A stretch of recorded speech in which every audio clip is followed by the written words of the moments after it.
Thank you.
This is the East Aurora Board of Education meeting for May 6, 2020.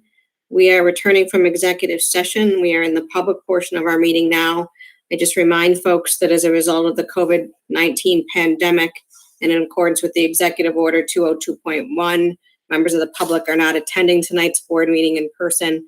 Members of the Board of Education are appearing remotely via Google Meet.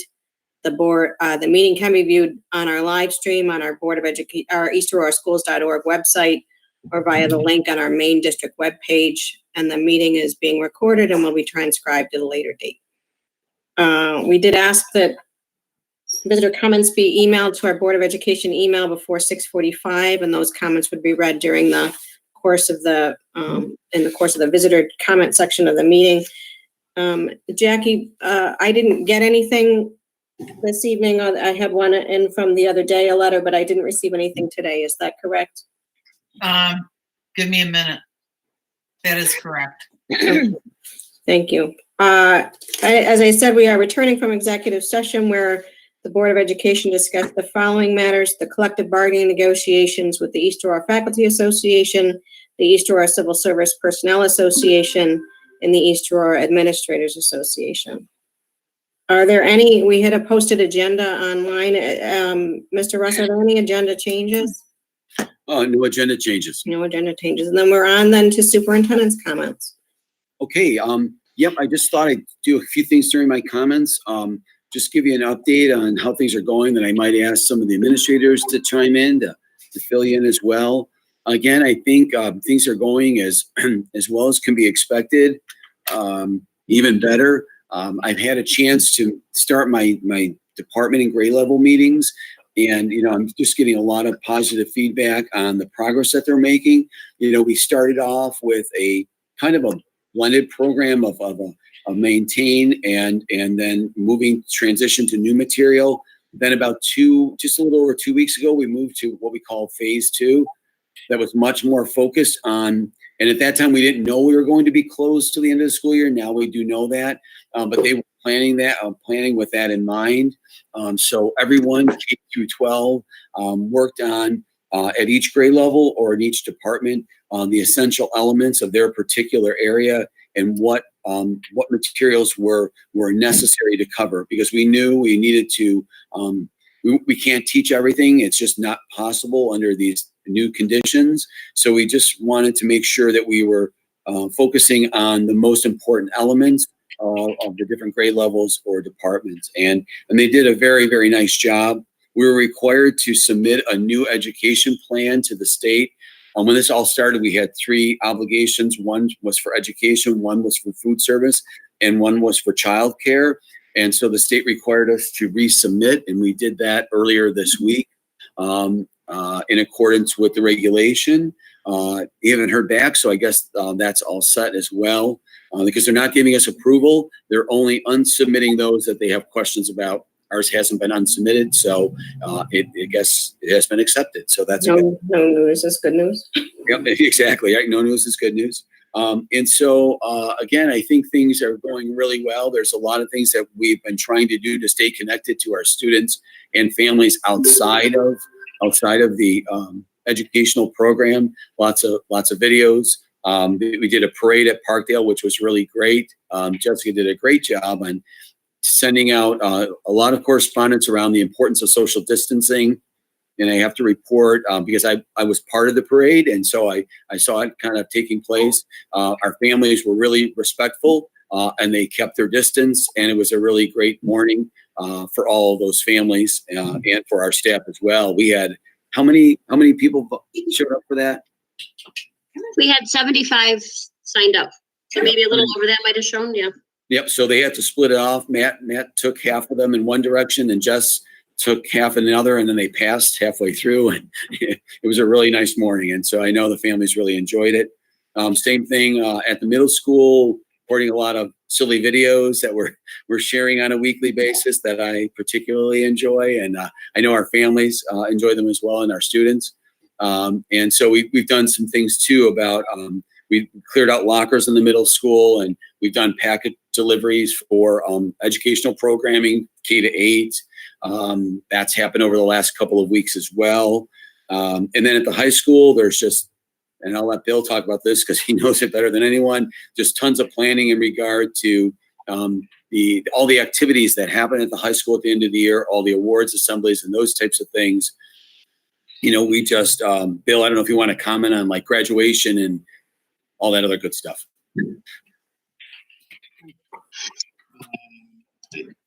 Preparing another letter to go out to parents and students tomorrow, addressing a number of topics. Brian mentioned some, but they include prom, our academic awards ceremony, our National Honor Society induction, community service, yearbooks.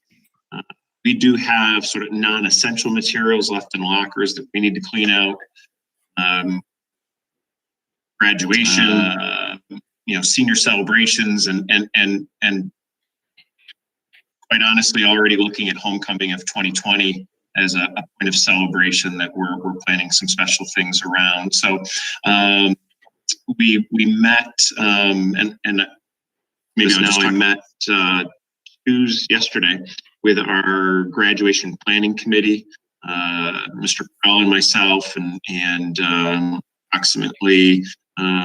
We hope to have about 12 students. We had 10 students yesterday, and have a sort of the foundation of a special graduation ceremony that we're planning, and we'll continue to plan Obviously, everything that we're doing, we're going to do a little bit differently this year, but we're going to continue all of the traditions that we've had in the past. They're all just going to look a little bit different. So I don't know if Mr. Rush, you want me to get into any more details of graduation or hold off on that?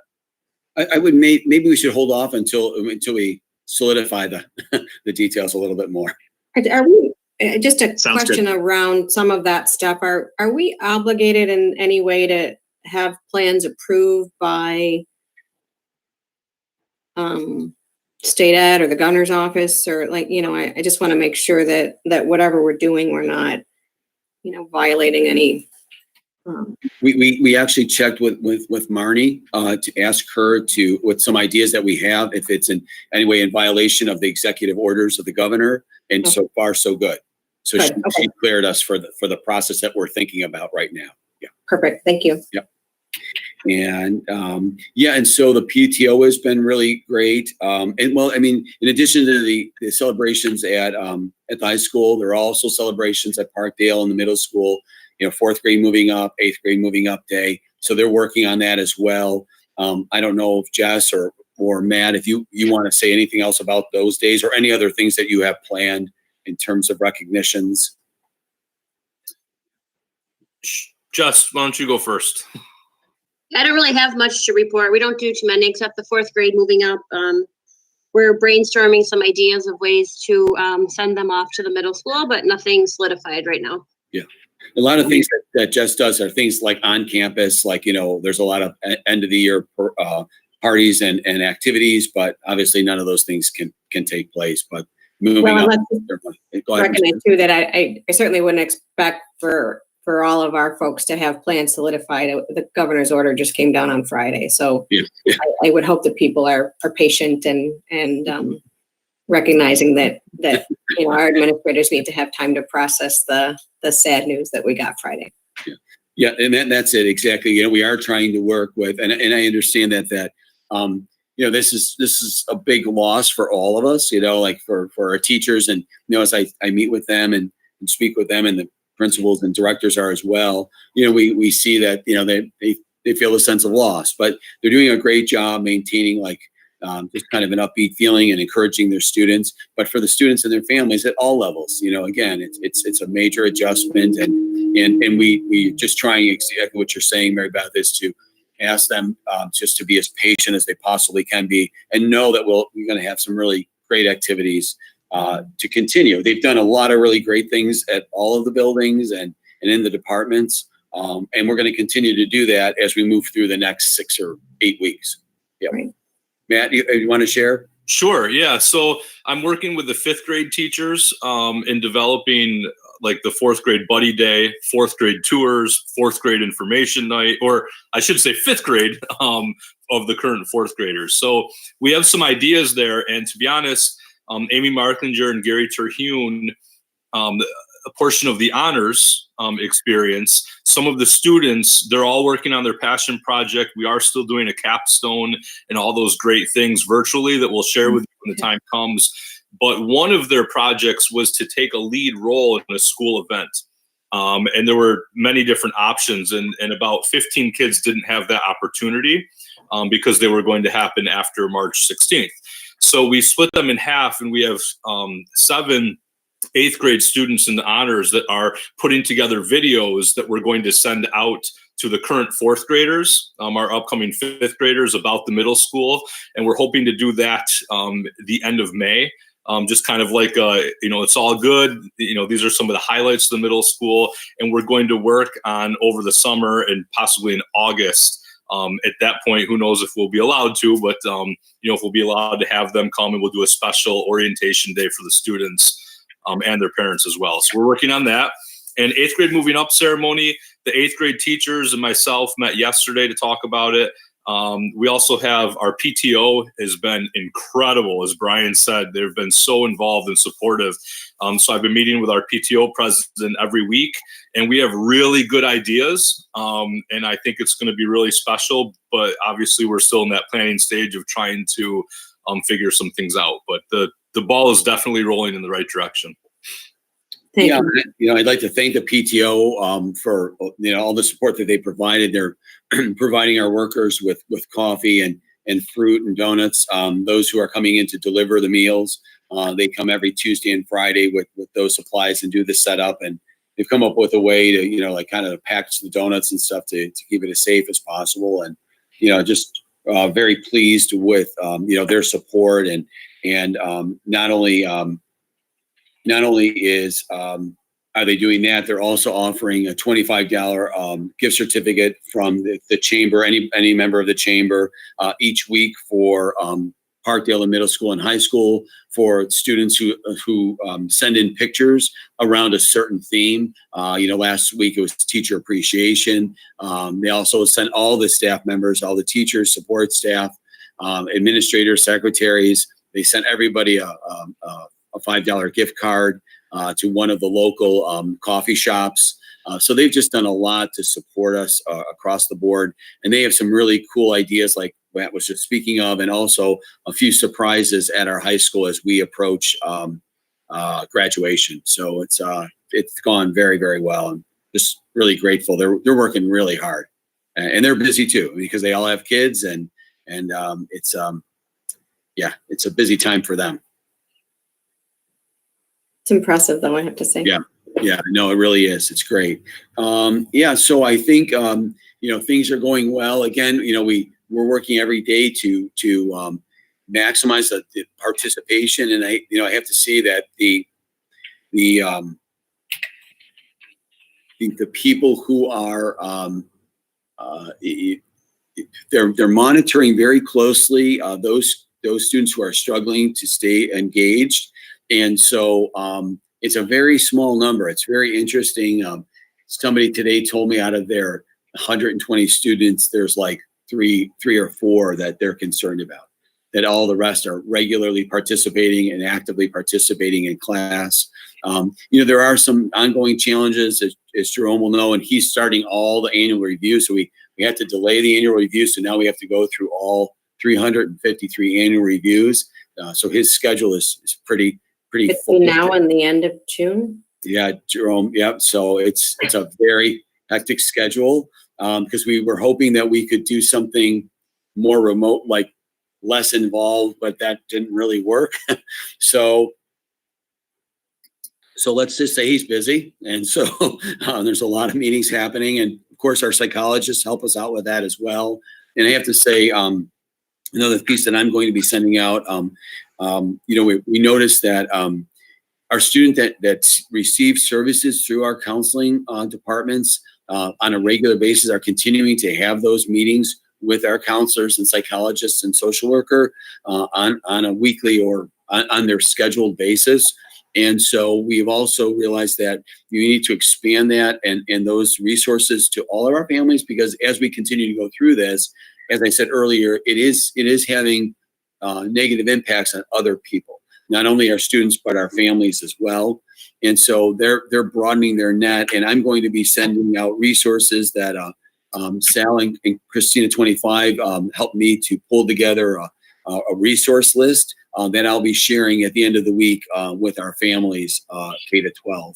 You'll receive that information in a blast as well, but some really great resources for those people, just who have just some needs during this time. So I think it'll be very, very effective. Brian, are those 353 meetings that Jerome is doing, are they being done online through like Google Meet or Zoom? Yeah, Terry, what we're doing is we have, I think there were like probably 25 meetings yesterday with various chairs, whether it's a psychologist or myself. It's actually been a very nice thing to do. And parents that are typically busy and can't make it in for meetings, it's more accommodating for their schedules and for them personally. We've gotten good feedback on it. So there have been a number of meetings taking place daily, and it's actually pretty efficient. Good. That's impressive to have to do 353 that way. I don't know if it's exactly that number, but it's a lot. Brian, if I could just follow up on what you were saying about monitoring some of the students that have struggled a bit. How many students, you said you anecdotally had spoken with someone and they said of their 100, there were 3 or 4 students, but do we have actual numbers from both the middle school and the high school of the number of students that we are having to reach out to make sure that they're engaged and speaking with, family or guardians to make sure that they are, engaged in terms of school and helping where they need those supports? I can report in the middle school if you'd like. Sure. I can tell you that it's not quite as cut and dry as that. Like, we do see some students that ebb and flow a little bit. Mm-hmm. They kind of fall off the grid a little, and then the teachers have to bring them back. And then they come back and they're very active and engaged and connected, and then they may start to fall off the grid again, and we got to bring them back. I can tell you that, we have a really good system, and I met with all but one grade level today of teachers, and I can tell you that building wise, there's between 9 and 11 students that we are concerned about right now. And those are students that I have called or we're in the process of calling. And, Carrie Cole and Kathy Wardabender, the school psychologist and counselor, and myself, when we hear about these students, we put together a plan and we decide what's the most appropriate action for one of them to reach out, or is it for me to reach out? But the one thing we emphasize, I never, ever, ever want a parent to feel like when I'm calling them, it's a bad reflection on them or the student. We want them to understand it's a wellness check, truly a wellness check. We want to make sure you're okay. And we are a little concerned because we're seeing that there's a drop off in the connections that your child is having. And we want to know what we need to do differently to keep your child engaged. So we're very careful about how that is communicated with the parents. But yes, I can tell you in the middle school level, I would say there's between 9 and 11 students out of 522. So we're obviously that's 11 too many. So it's not perfect, but overall we're pleased with the level of engagement of our students for sure. Yeah, and I think that's wonderful the way you're presenting it to the families too, because this is such a stressful time for so many families. There's so many different things they're trying to figure out, if they need childcare or they need to get to work or whatever it might be. Right. So I think, that's great to hear. Thank you. Mr. Roberts, can you address the high school? Yes, I can. So maybe slightly different at the high school. We've been monitoring this in stages as we've received information on, how long we'd be out of school. So now with the news that we're out until the end of the year, I've asked all the department chairs to ask their departments as of this point, how many students are not engaged or not engaged as much as we'd like them to be. So I'm going to do it a little bit differently. We do it by course. So a U.S. history that maybe has 160 students in total. As of today, there's 4 or 5 that are not engaged. And I think if you go through each course in its entirety, not by teacher, but by course, that's pretty consistent. So similar to the middle school, although the list that I'm getting now, some of them are new students that are not engaged. Again, their situations change, their motivations change. And so we're going to be doing the same thing where we have this, obviously the teacher reaches out, then the school counselor reaches out, Mr. Carrillo would get involved, and then I would get involved. Right now, my personal focus is on our seniors, making sure that they're in line for graduation. And I'm really happy to report that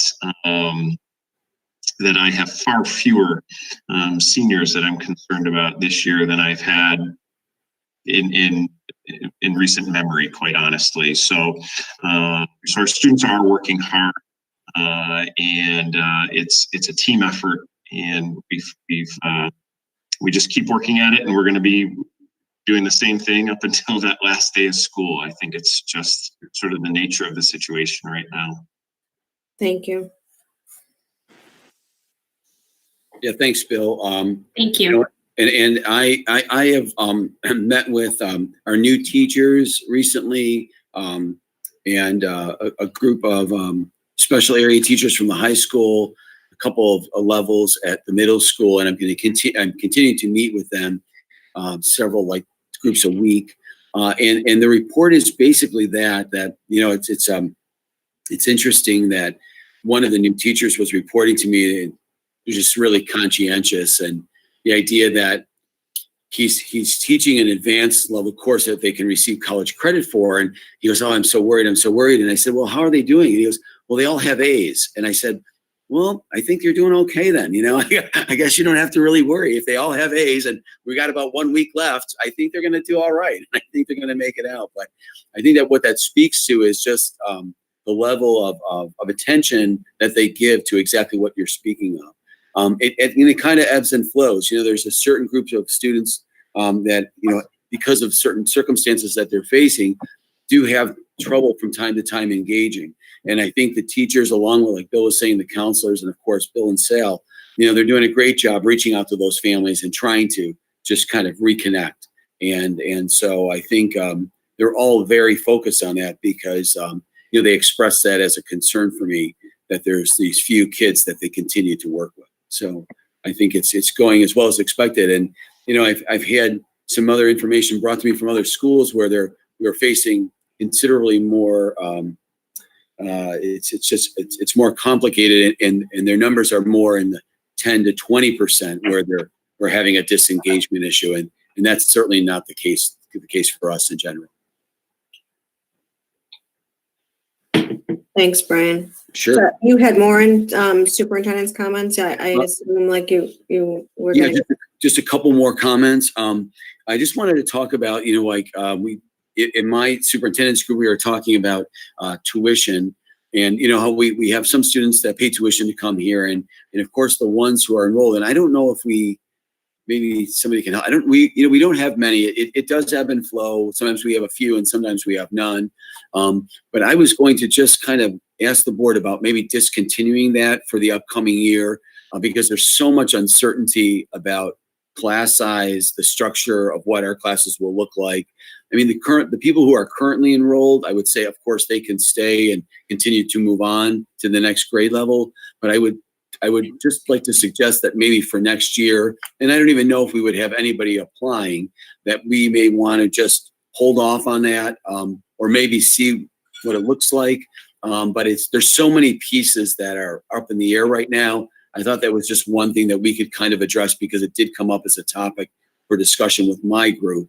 And I thought we could kind of just deal with it and say, okay, for 2021, we're going to suspend or a moratorium on paying tuition, except again, for those, like say there's a sophomore who is currently enrolled, we wouldn't want he or she not to be able to come back, but just any new students who would like to pay tuition for the upcoming school year. Does anyone have an objection to putting a moratorium on that for 1 year? I'm just trying to understand in terms of if they're paying, so you just feel sort of overall the cost benefit. It's just. Yeah. Kim, I just don't know, like with social distancing and what's going. I'm going to go into that next. Just give you a kind of a real broad view on September. Where we are right now, and some of and I'm sure most of you saw the governor's speech on Friday where he decided to close school and the reasons behind it. And I was really glad to see, because those are the concerns that we have. Exactly what he was saying are the concerns that we have about reopening for this year. And then we need to, what is it going to look like as we approach September? And we know it's going to be different, because to bring all 1,800 kids back on September 3rd or 4th, whatever day it is probably going to be unlikely. And so we just have so many factors to consider to add additional students. And it probably wouldn't be many, but I'm just thinking even one more student in a classroom makes it that much more hard. That's that much more difficult to social distance, for instance. Yeah. Okay. Thank you. Sure. Okay, great. I'll take a look at the policy, Jackie, if you're there. I'll take a look at the policy and see what we need to do in terms of if we need to formalize that with the board for the next meeting. Okay, and are you saying all current students may attend, even elementary, or are you saying just high school students may continue? No, whoever's paying tuition right now, Jackie, yes, they would be allowed to stay. Okay. But anyone, We won't be taking on any Okay. new tuition payees. Okay. right. Brian, does that right. include, say, siblings? If you have a sibling who is going to be a kindergartner next year, but we have 2 or 3 that are already paying, or 1 that's already paying? You know what, Terry, that's a great question. We would probably have to consider that. I would think that maybe that would be an exception because, again, Do we in terms of think we family even have dynamic. that? What's that? Do we know if we even have that? Yeah, I would imagine we probably do not, but that could be the case that it has happened where we've had, not very often, but where there's more than one member of a family that has attended. It could be possible. I wouldn't think it's likely, but we can take a look at it. I'm not even sure. Does anyone know? Are there any tuition students right at this time? I don't know. There are, Bill. Thank you. Yep. Yeah, I thought so. Yeah, there's talked to at least one incoming freshman. Oh, okay. And are they? Okay, they're not in our school. They're not in 8th grade right now here, right? Okay. Thank So you. my suggestion, you don't have a problem with the Board of Education. My suggestion is, you folks, you administrators, take a look at that and see whether, what kind of other impact that might have and then bring it back if we need to act further. Sure. So what we can do is we can add, we have administrative cabinet tomorrow morning. We can add that to our discussion. I'll let you know. Thank you. And then, you know what it is? There's been some, we're going to talk in a little bit after we have our presentations about the budget vote is the next big thing that we need to work through. And as you can imagine, it's quite complicated, but I'll get to that later on. But the other piece that we are talking about too is just what does September look like? And how are we going to come back, depending on how the conditions change and what we're allowed to do. Right now, I think most of you know the governor has decided to hold off on canceling summer school, which actually I'm very pleased about because one area that we continue to focus on and does present its challenges is the area of remedial and special education. And while they're doing a great job, and some of the special ed teachers I've talked to recently are contacting their students on a daily basis if necessary. So, they're really doing the best job that they can. But again, as you know, those students that have additional needs many times need direct service. And so this model, it definitely is a challenge. And so on what summer school would allow us to do, and they're actually considering a broader model, and it would have three versions. It could be not only for students with remedial and special needs, but also for those students with general needs who need some additional instruction in certain areas, which is something very new for us, although other school districts in the area have done that in the past. But they're thinking about an all online. They would love to have a live model, and what the value of that would be is it would allow us to kind of experiment to what September may look like, because typically there's smaller class sizes during summer school. How do we structure those, and how do we stage those to make sure that we're maintaining compliance with all the executive orders? But when there's fewer kids, it just makes it much easier to make that happen.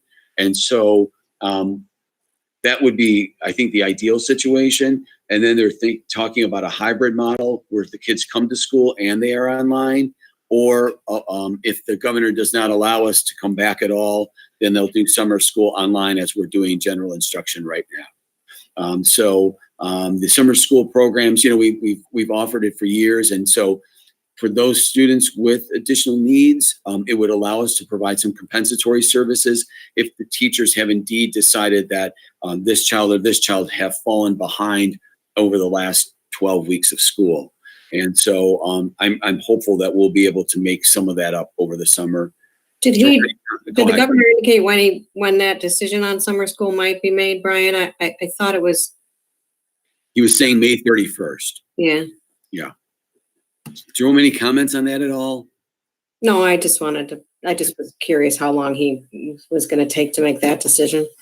And Brian, for summer school, just, in this new age, is that just something that's based on a recommendation from the teacher, or if a parent is really concerned in terms of their child, is that something that they can speak to the teacher and or the administrators about for summer school?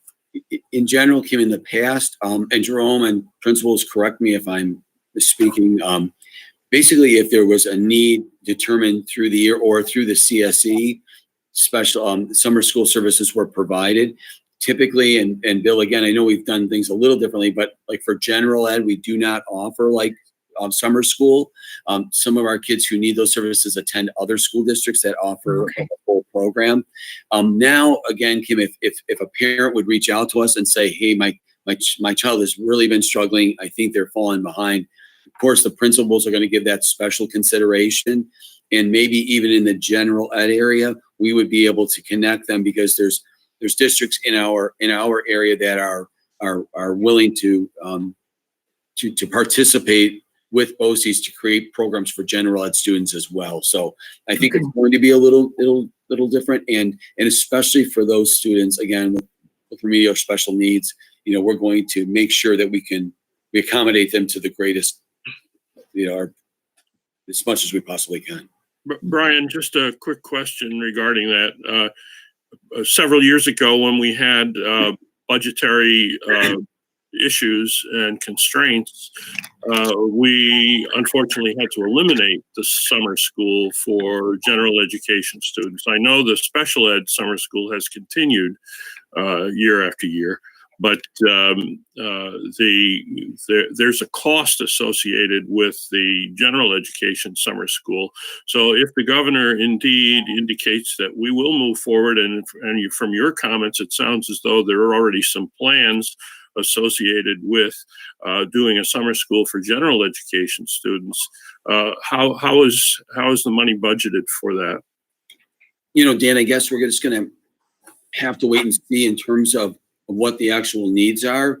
I don't think at this time on the general ed side, we've seen a lot of requests from the teachers or from parents. But there's no question on the special ed side, there's probably going to be an increased need for sure. So in other words, when we look at the budget later in this meeting, we may have to adjust it to provide for this possibility. Jerome, any thoughts on that at all, or Joanne? No, I think that there will be an increase of some special education students in the programs that we offer throughout the summer with speech and OT and PT, as well as special classes for ELA and math. We have quite a healthy participation rate, and students typically are coming in for an hour of academics for ELA, an hour for math, and it has been pretty successfully reimbursed by the state. Is Joanne can attest to that. As far as the gen ed part of it or side of it, I'm not sure how that would look, but it certainly would be a nice situation if we could collaborate with some neighboring districts on that. Dan, in the past, we've had to, if you had to attend like summer school to make up a class, it was the responsibility of the student and their family to pay for those costs. Like, like I know that I think Frontier offers a summer school program. Bill, do you know where else? Frontier and Iroquois would be our most popular destinations for our kids. Well, I'm sorry, I couldn't hear you. Yeah, sorry. You're correct. Frontier and Iroquois would be our most consistent locations.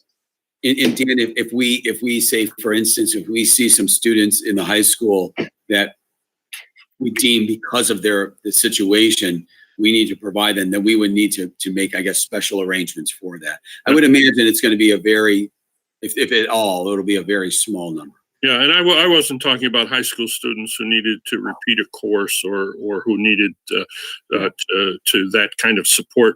I was talking about the elementary and middle school students who we used to provide a summer school for, who had special needs, and where not special needs. They were not classified students. They were general education students, but they needed some additional support in the summer, and we had a program for them for years, which was eliminated for cost consideration. So I support the notion of providing these supports for K through 12.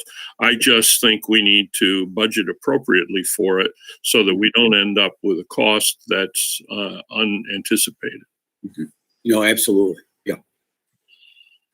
Brian, I'm sorry, when you were you referencing the high school when you were saying the students would be responsible for paying for those classes, or or the family would be responsible? I'm just.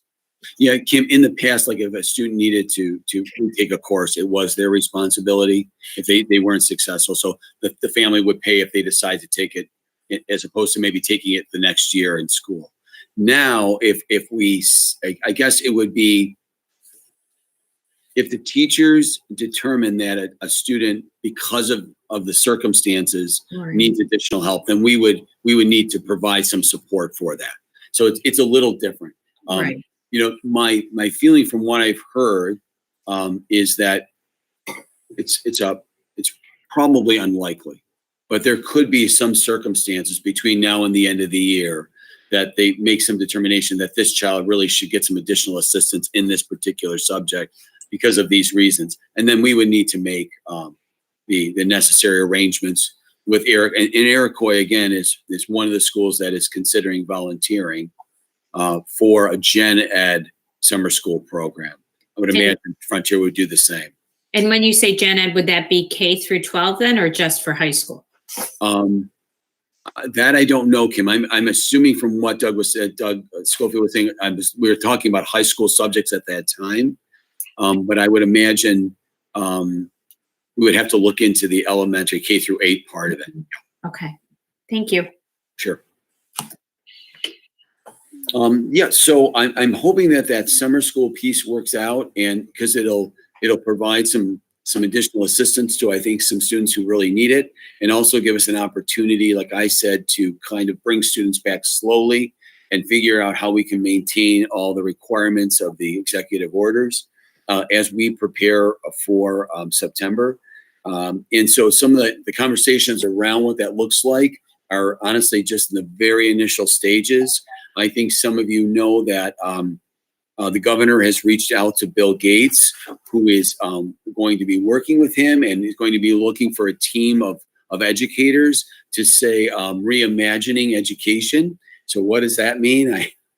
I have no idea. So we only can focus on what we can do here. And so what we're talking about is putting together like what most school districts are calling a task force, which would be teachers and support staff and administrators to talk about what does the opening of school look like as things develop over the next 1 to 2 to 3 months, because there's going to be easing as we move forward towards September, and that's going to impact what we're able to do as school opens up in September. So Brian, are you setting up a committee or a task force to investigate that? And what do you consider to be the makeup of that group? Dan, I think we're probably going to be looking for, obviously, teachers from all 3 buildings, administrators as well. It's going to see if board members would be interested in talking about that and being on the committee. We may even include some parents. It's like I said, it's just we haven't really discussed it at all, other than the fact that we need to do something. And so what the makeup looks like, it'll be another thing that we discuss tomorrow at our cabinet meeting. We've looked at it a little bit. We've got some literature about how education may change or permanently look different. And there are some articles out there that we've just started to look at, just in terms of just thinking differently, as we approach it, which, we're hoping that as the year progresses, we'll move towards a more typical model for instruction, where students would be here as the virus diminishes and as they say, it's safe to have larger groups together. We'll go back to what we consider a more typical format. I think it's all a bit of a moving target. So if you Yes. have a task force convened, I can see us starting in one direction, and I can see it getting pulled back. It's going to be this ebb and flow a little bit, like we saw before with the Spanish flu. But I think we'll end up, if you have a task force of folks that are looking at it and looking and talking to your colleagues in other districts, that'll be everybody's doing the same thing. Exactly that. It's that, we will move in one direction as we get additional information. And as I think too, not only that, the virus itself, I think, is going to ebb and flow as we ease social distancing. They're predicting that there may be some spikes. They'll have to pull back. So there's going to be that course of action too, that then we are going to have to respond to. So the group's going to have to be very fluid and open-minded, because it's going to be changing every time we meet, at least for the next several months. Right. So that's kind of, I know, Terry, you were interested. Does that answer? I'm sure it doesn't answer your question at all, but it just kind of gives you an idea of what we're thinking about. No, that answers my question, because you really can answer a question. I mean, it's like you said, it's fluid. Everything's changing daily. So, but thank you. Yep, sure. Well, and I'm glad to hear, thank you, Brian, that you're going to have a broad approach to this. I know we already have a safety committee, and we have some other particular committees that deal with various issues, but having an overall umbrella group that will manage the transition seems to make a lot of sense. So, and I appreciate the fact that you're willing to involve the Board of Education in that planning. Yeah. And the parents. I'm really glad you're going to have parents on that task force. I think that's important too. Yeah, no, definitely. I think something like this, it's so impactful. We have to get as much representation and various points of view as possible.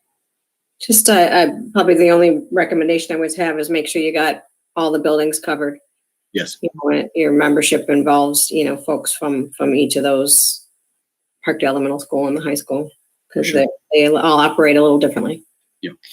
I appreciated Dan's comment referring to it as an umbrella as well, because I think as we move forward, it's going to be really important to keep the messaging very consistent and make sure that it comes from one point once things are decided on and is disseminated equally, because I think we'll start to see committees and things continue in their normal fashion. I was thinking about the communications, the community subcommittee for communications, whatever that thing is called.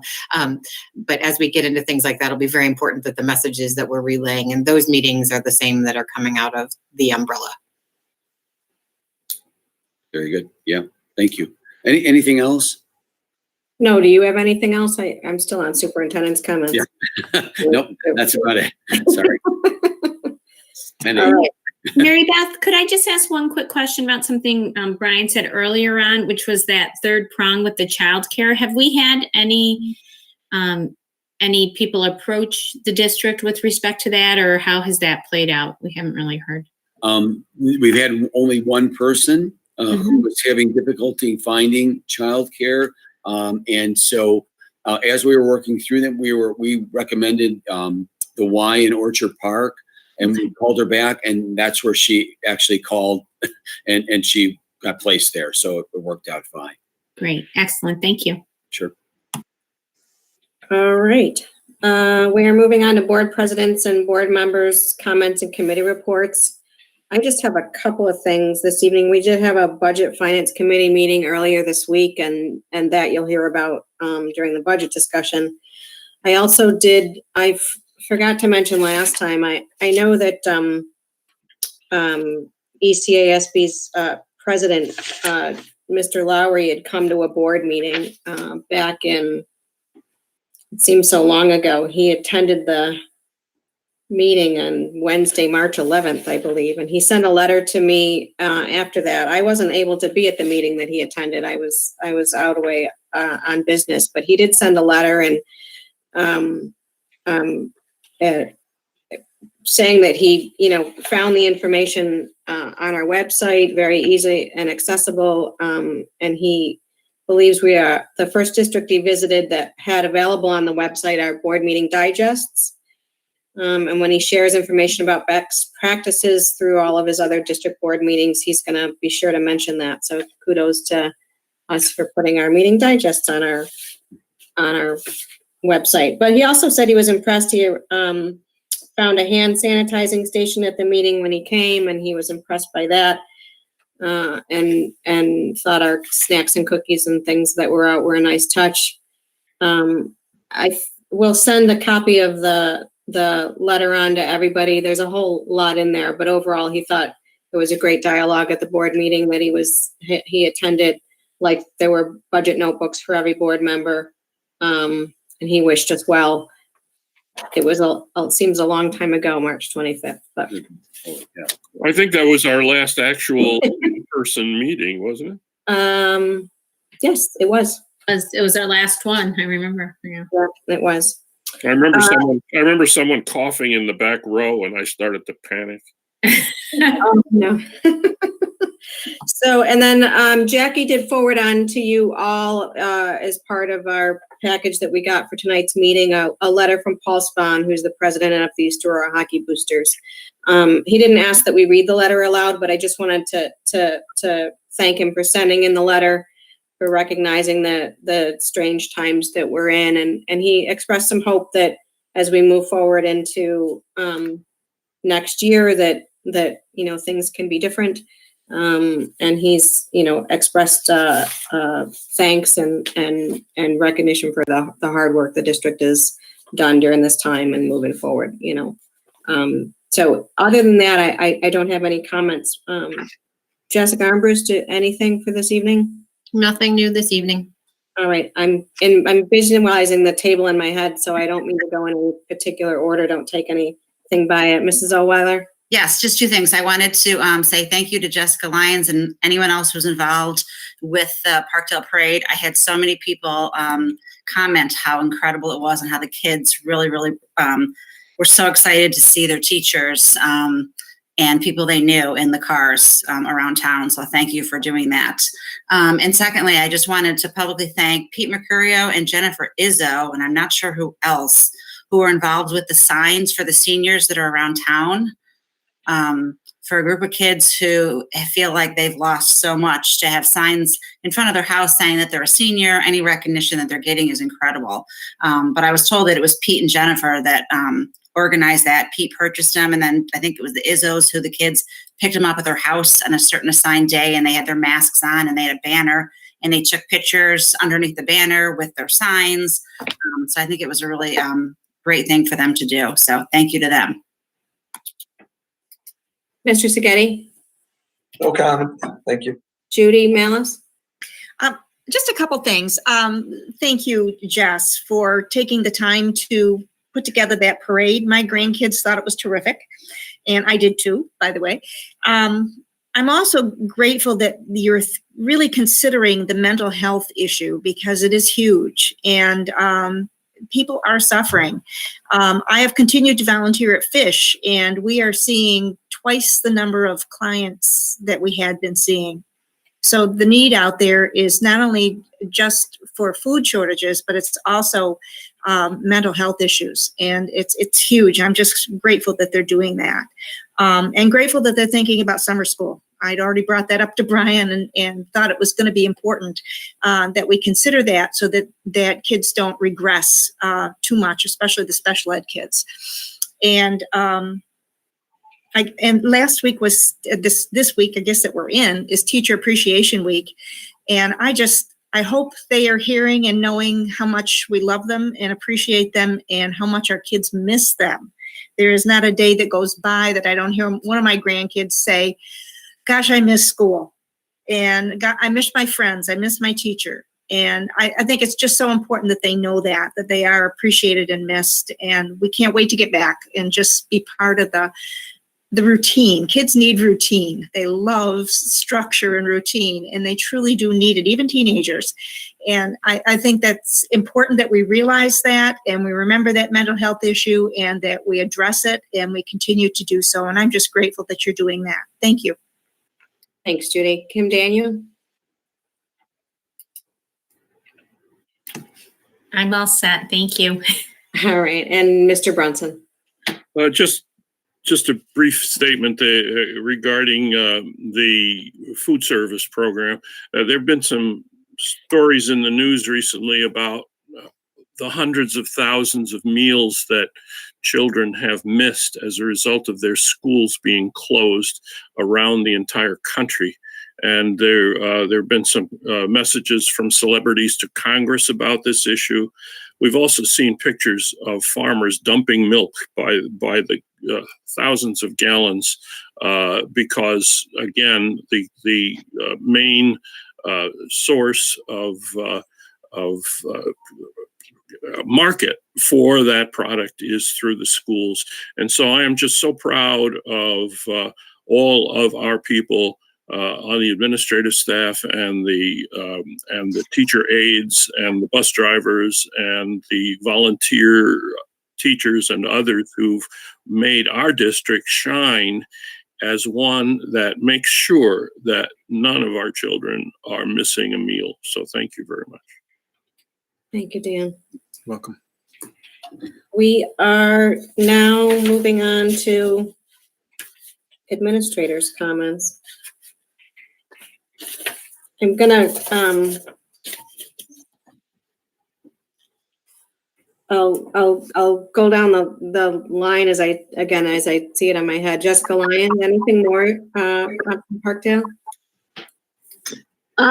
No, I would say overall, we're all really doing great. We have great communication and everybody's feeling for the circumstances pretty upbeat and trying to stay as positive as possible. And our parents have been wonderful, supportive, tons of thank you emails for everything we're going through. It's been great group of people to be working with. Great. And thank you for your morning announcements. I peek every now and then. I find them uplifting myself. So Yeah, we have guest announcers for the month of May, so it's a different teacher each day. I think people are getting bored of looking at me, so it's, they've all signed up for a day, so May's covered. That's a neat way to change it up. Yeah. Thank you, Mr. Brown. Not much to add other than, just thank you to everyone. The teachers, like we said, is Teacher Appreciation Week, and I've had a lot of meetings with them this week, and they truly are, like many of us are, putting in longer hours. They're working twice as hard, and just the joy and everything that we all went into education for is working with the students and that aha moment and the student getting it and the student improving, and they're really missing that, seeing the students do this. But I'm just so proud of the camaraderie, the teamwork. They're just so connected and working together. So they truly are doing an exceptional job. The other thing I just want to thank again the parents. Our parents have been so supportive. I've had countless conversations and emails, and I get that sense of things aren't perfect. No, this is new for all of us, but everyone's on the same team. Everyone's on the same page. Everyone's being patient and flexible and working together. And that makes me really proud. And then lastly, I just want to thank two people in particular. One, Mary Patak. She has worked countless hours on this parent portal for us as we updated and changed, the way that we are doing some of the grading for remote learning at the middle school. And there were so many hours behind the scenes that she took with BOCES and to get some things right. So I just can't thank her enough for all the support she's giving. And also Matt Leibrock's twin brother, Mick, for coming from Australia. It was just really nice to meet him. And Matt's pretty cool, but I think Mick's a little bit. I say we keep Mick. Yes, me too. Thank you. And if I can just comment on Mary, again, Mary does a lot of things behind the scenes, and as you know, the data has become so complicated that anytime they make a change like that, there are numerous levels that she has to make adjustments to. And so every time a report card change is requested, it's a ton of work, especially now. And she's done a great job and it's been super responsive. So yeah, I would second that. Just thank her for all of her work. Yep.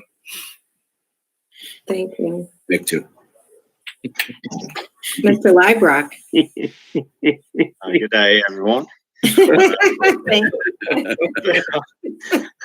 you. This hazing has got to stop sometime soon. I know I'm the new administrator in the building level, but I'm made to dress up and videotape them. Somebody help me. Look at all as a willing participant. If anyone has not seen this, please go on the middle school page and take a look at him and his brother. The only thing just to say on behalf of Mr. Castellani, who, as we're saying good things about people, Chris has really stepped in. He's a teacher still right now, working with the high school phys ed department, but he's also really dove in head first in athletics and picked up on, well, even though there aren't any contests going on right now, there's still a lot of behind the scenes work that's taking place. So he's doing a really great job. As you probably know, with the closure of school comes the end of spring sports. So the New York State Public High School Athletic Association officially announced the cancellation of the spring sports season just this past Friday. So Mr. Castellani did want me to pass along that he is working on a way to honor our senior athletes. So we're hoping that we'll have something nice out for them in the near future. And the state is putting together, just like we're looking at next fall for school, the state's putting together an ad hoc committee to take a look to see what will athletics look like. So if we are going to return to school, will athletics be an extension of school still? Is it going to be modified in a way? So we'll have a committee together at the state level to take a look at that, and hopefully we'll be able to have our fall season. Thank you, Mr. Librock. Mr. Roberts. Just wanted to start by thanking Mr. Librock for staying seated.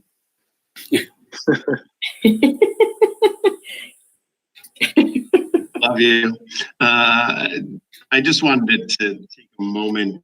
I received an email from a senior on Friday. It was a great way to end my week, and I sent it out to our teachers today in celebration for Teacher Appreciation. But just bear with me for a minute. I wrote to the teachers today that at a time of year when historically our seniors are maybe checking out a little bit, I believe many of our students, including the one that wrote to me, have had time to reflect on the impact that all of our teachers have had on their lives. And I shared with our teachers a couple excerpts from his email. He said, "Our high school teachers are willing to do anything to help students succeed. Our teachers develop incredible relationships with their students. Our teachers refuse to rest until students have reached their fullest potential. Our teachers give every student in their class the tools they need to succeed. Our teachers encourage students to leave us a better person. Our teachers are passionate about teaching. Our teachers are passionate about making East Aurora High School and the surrounding community a better place.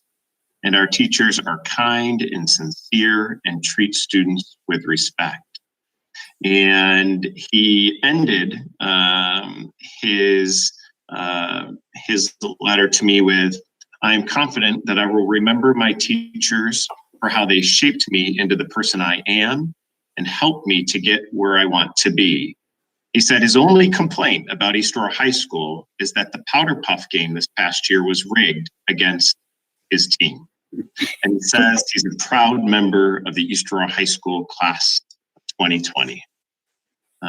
So looking forward to graduation and celebrating the many successes of this class, and we're going to put together a program that the board is proud of, parents are proud of, and our students will have great pride, as this young man is, of being a member of the class of 2020.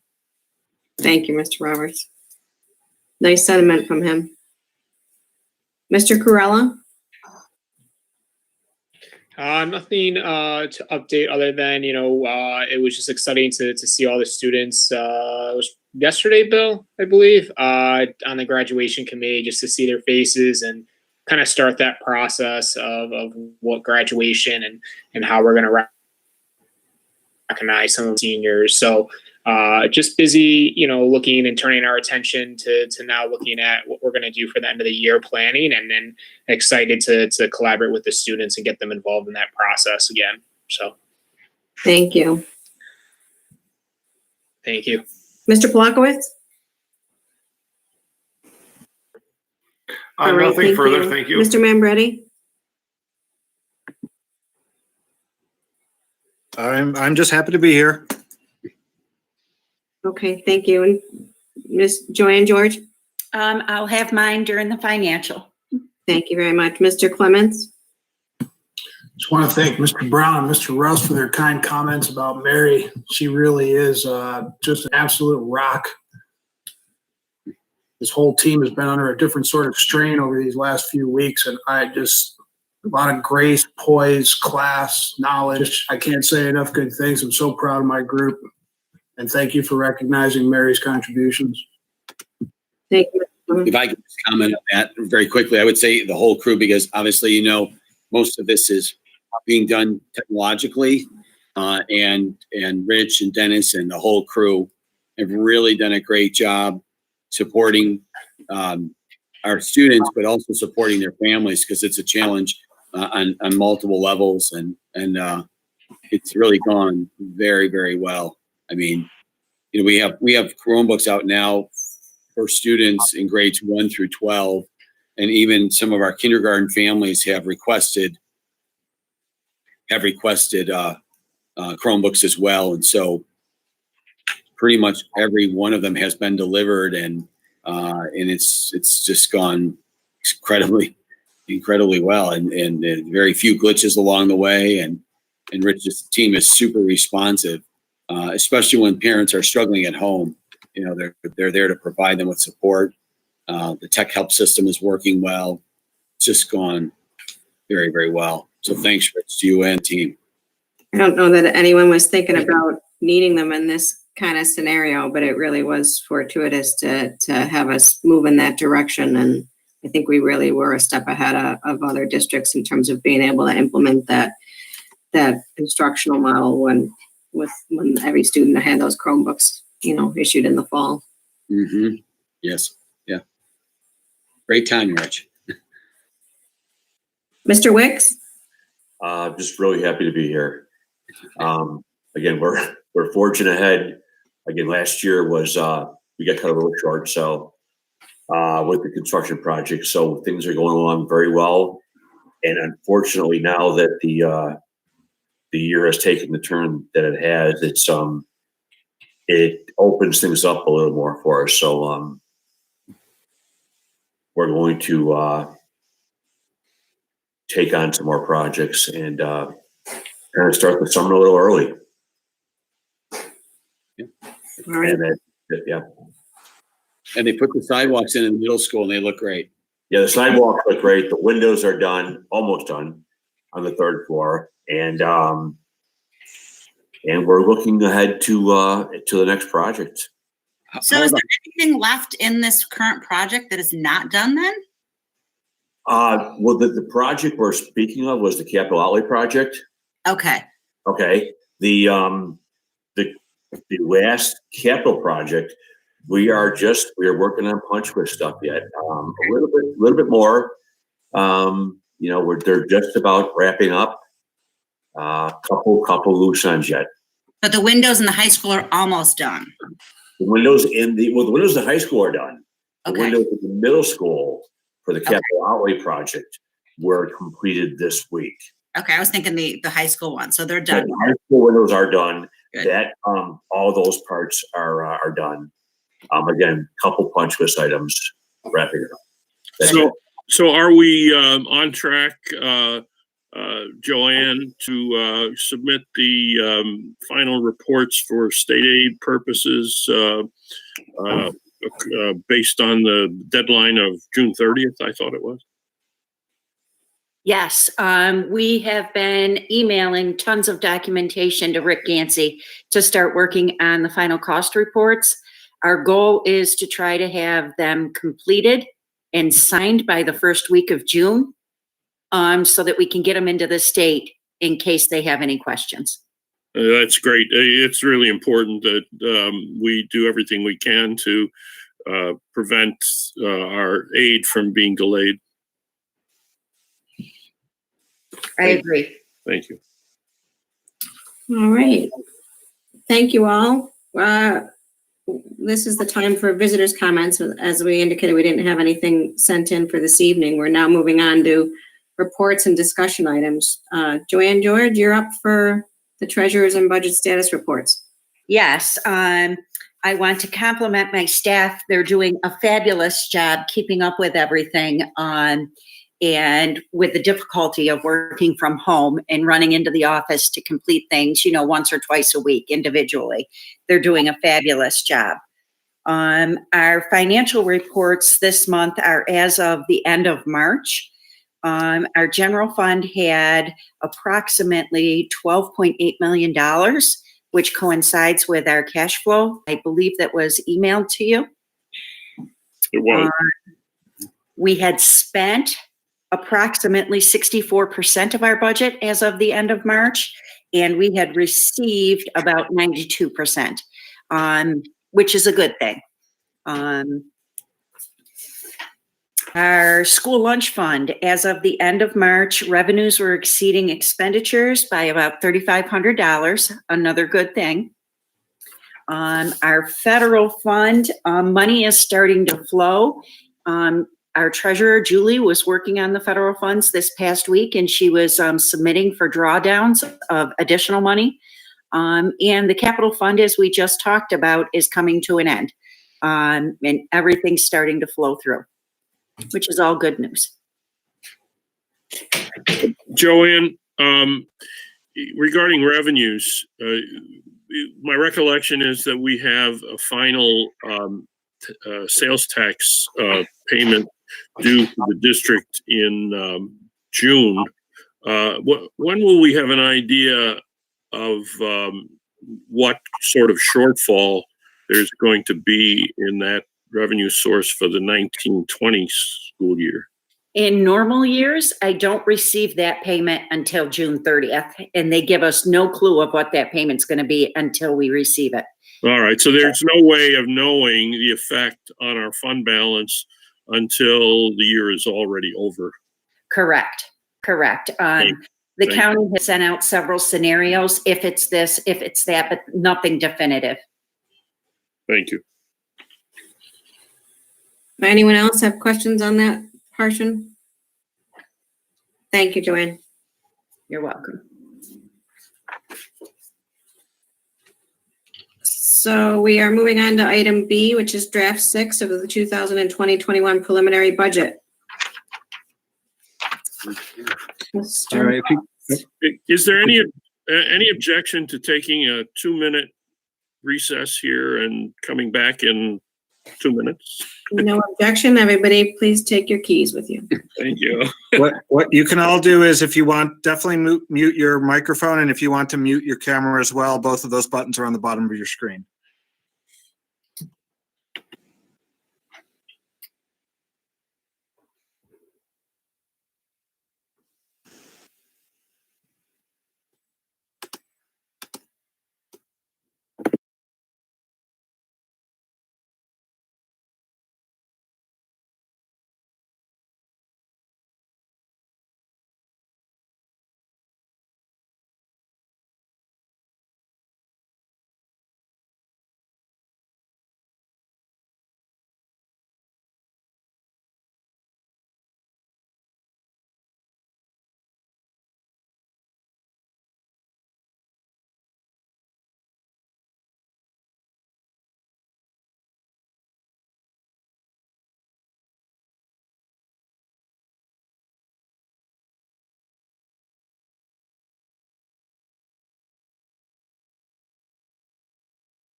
Thank you for the break.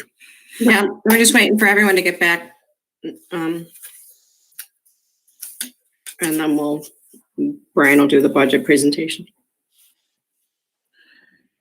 Mary Beth, it's Mark, just as an awareness, when we come back, the presentation will already be on the public screen. So you'll just be a voice, and you will be until the end of the presentation part of it. Everyone will be a voice. Everyone will be a voice. Yeah, we'll be able to see each other on that sidebar, but the public is seeing the presentation. Okay, I'm just gonna remind folks, I'll probably, say your name or ask you to say your name, just so that the public knows who's speaking. We all know each other's voices, but I'm not sure everybody listening does. If I open that up with the separate window, does everybody see that I'm looking at it, or it doesn't matter? They still see whatever you allow them to see. You following me? So if I open the budget presentation in a separate window. No, whatever you're looking at doesn't matter. Your camera's picking up you. So you just have to be aware that even though you're looking not at the Google Meet is still looking at you. So don't be doing anything inappropriate is what you're saying. I did not say that. That's I get it. Thank you. No. That's not Mark, nice. Mark, am I supposed to be able to see everybody else right now? Because all I see is No. myself. You should be able to see the budget presentation and then the three most recent speakers on the right-hand side.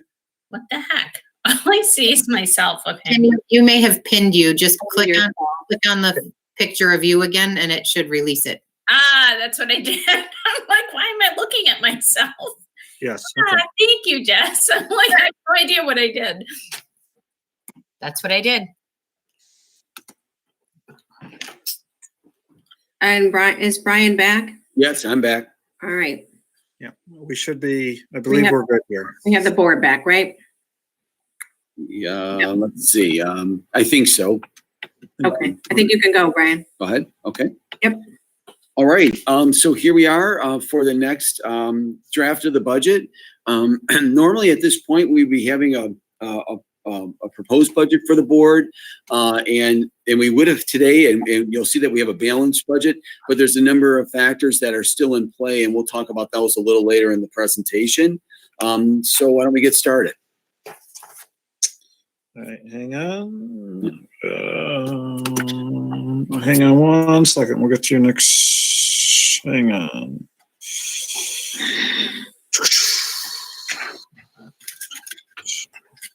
Oh, hang on. We're a little bit frozen here. There you go. Okay. Yep. So today, the agenda for our meeting will be again, we'll look quickly at the values and vision and our considerations. We'll look at the tax levy limit, the rate, the levy, and the equalization, projected revenues and expenditures, and then the development calendar as it's changed as of this date. So here we are. Budget development is, we've been working on over the last several years is based on the values and vision as the guiding force behind our decision making. And so it's been a great process, and it's definitely developed over the last several years into a place, I think, where it's quite refined and very useful for all of us, not only the administrators and teachers, but the board as well. So the considerations, again, are first and foremost, we're committed to the interests of our students, the driving force behind our decisions. We're going to use good care and judgment in regard to managing the resources that the community has entrusted us with. We're committed to conducting our business openly, and that's under these conditions are kind of unprecedented. I think the technology department has done a really great job making this available to the public. so they can stay informed. And then again, we're future focused. Even under these stressful conditions, we continue to look forward and be focused on how we can continue to improve things for our students. So the tax levy limit calculation, we've been through this several times over the last, now it's about 6 months. Here it is, and you can see in the 2021 proposed column right in the middle, the tax levy is being proposed at 5.21, and that is the limit of the tax cap. And you can see here some of the reasons why that went up, because over the last several months and actually years, we were projecting it to kind of be up and down. And some of the factors that have impacted that is we are now allowed to include our BOCES capital exclusion, which added about 0.4%. And that's something new that the legislature put in place for this year. And that helps us again in terms of managing our finances in the district. And we've had a lot of growth within the district.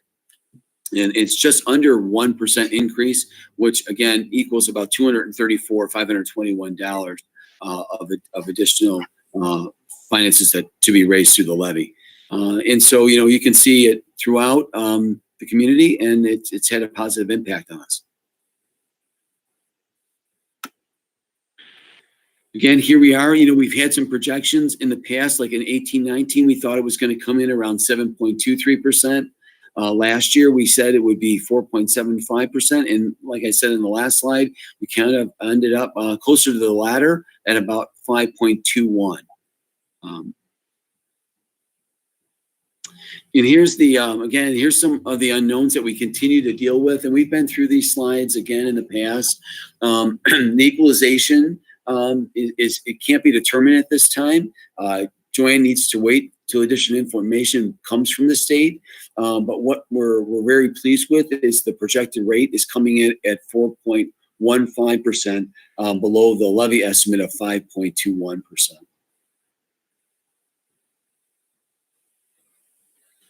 And so here it is. What we've been able to do is we've got the gap down to 0. And at this point, I may ask Joanne to chime in a little bit, but what she's done over the last several weeks is really worked on the gap that we were looking at, about $417,000. We had made some progress, and then we had some additional cuts from the state related to the COVID pandemic situation. The federal government helped us out with part of that, but at the end of our last meeting, we were at about $417,000, and Joanne has done a really excellent job, scouring our expenditures, what our revenues look like, and she was able to bring it back into balance. And so right now, Joanne, do you have any comments on that at all? It was refining. It was through many discussions with the administrative team and refining on various categorical numbers is how we did it on the expenditure side. And you'll notice on the revenue side, we decided to use a little more of our reserves to help close that gap. Yeah, Mark, you want to flip the slide? Thanks. Yeah, you can see here too, again, she's balancing, our expenditures against our revenues, and like she mentioned, using a little bit from the reserves to make that happen. We've also pulled back on some of the, we don't have our list of priorities in this particular, but you've seen that for, now a couple of years. And we were hoping to be able to hire a new teacher at Parkdale, and also the social worker were our top priorities immediately. We've put that on the back burner until we see what happens with the state. One thing about not hiring the new teacher at Parkdale, it will put one of our classes, most likely 4th grade, around 27 students. Again, a place where we don't want to be. And if we can fix that, we will. But we really can't do that at this point until we see what the state is indeed indicating in regard to our finances. And again, we also know that the social worker at the high school, Christina 25, has been invaluable through this process. And I have to say, they've been sharing her work with me, and she has really done a brilliant job engaging with our students and their families She's provided me with a number of resources that have been very helpful. And so we know that a social worker at the middle school would be a great addition, especially under these current circumstances. But right now, we're not able to do that in order to bring the budget into balance. But we're going to see what it looks like as we move forward. And again, I think Joanna's done a really great job of using some reserves very judiciously to make this kind of come all into balance. Brian, yeah. Before we leave this screen, can you detail for us what reserves you intend to use to get that $361,000? Yep. You can see on the bottom, Dan, it's kind of small. It's the use of reserves is the debt service, which we. All right. I see it now. And then the about 52,000 out of ERS, and then about 52,000 out of TRS. And again, Joanne will only use those if at the end of the year, at the end of the 2021 school year, she determines that those transfers or at some point in time need to be made. Right. And it makes sense what you're doing here because those are one-time expenses. So the one will help to pay down some of our debt. The other two relate to whatever the state is charging us for retirement costs, which varies from year to year. So that makes sense. I support that. Yeah. And again, like she'll monitor that. And then Dan, we've done this in the past where we've projected we're going to use our reserves and then we haven't. Yeah. See. Any other comments on those two slides at all? So, our list that we developed of priorities, again, there's a number of things that we really would like to consider for this year, but again, as things have changed over the last few months, it's really prohibited us from doing that. And again, we don't know what's going to happen with the state, and the federal government may come through and provide us with enough relief so that those cuts don't have to be significant. I can't say that I'm very hopeful for that. I think there are going to be some considerable cuts coming forward, and so we need to be prepared for that. Yeah, Brian, it's Dan again. We're being pretty optimistic on a couple of lines in revenues here, so I think we'll have a better picture as time moves on as to whether we can really count on an increase in sales tax revenue and whether we can count on the money that was originally proposed for state aid. So I assume you have a plan for re-looking at these numbers when we get further information from Albany? Yeah, exactly, Dan. Like what we did today, because this is all we know.